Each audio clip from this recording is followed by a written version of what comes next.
नमस्कार मित्रों। देवताओं के शिक्षक बृहस्पति के यहाँ एक बेहद खूबसूरत सेविका थी जिसका नाम था पुंजिका स्थल। पुंजिका स्थल ने एक बार किसी ऋषि का अपमान कर दिया, जिसकी वजह से उसको श्राप मिला कि वह वानर रूप में चली जाएगी। किंतु यह श्राप तब खत्म होगा यदि शिव उसकी संतान के रूप में पैदा होते हैं। पुंजिका स्थल दोबारा पैदा हुई अंजना के रूप में। अंजना ऋषि गौतम की पुत्री थी।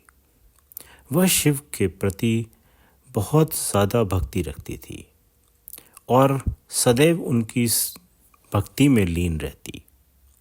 उसकी भक्ति से प्रसन्न होकर शिव ने उसको वरदान दिया कि वह उसको उसके श्राप से मुक्ति अवश्य दिलाएंगे।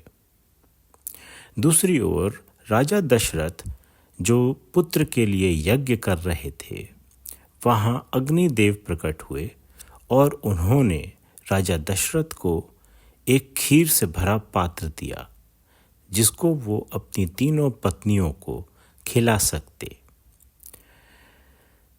उसी समय एक पक्षी वहाँ आया जिसने उस खीर का कुछ हिस्सा अपनी चोंच में दबा लिया और उड़ गया।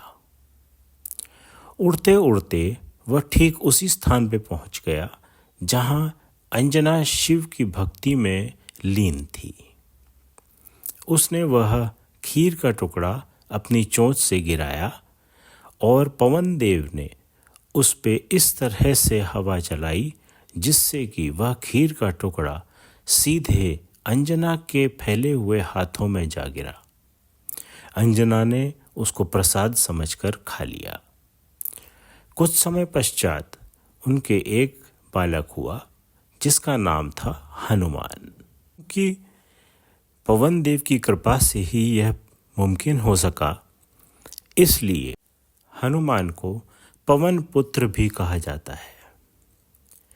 हनुमान जी के पैदा होने से अंजना के ऊपर से श्राप समाप्त हो गया। एक बार हनुमान ने जब उनकी माता मृत्युशैया पर थीं, उनसे अपने जीवन के बारे में पूछा तो अंजना ने हंसकर जवाब दिया कि तुम चिरंजीवी हो, सदैव चिरंजीवी ही रहोगे। हनुमान बड़े होकर बेहद शक्तिशाली, विद्वान और उड़ने की क्षमता रखने वाले बने। उनके जन्म के दिन को हनुमान जयंती कहते हैं। सुनने के लिए धन्यवाद।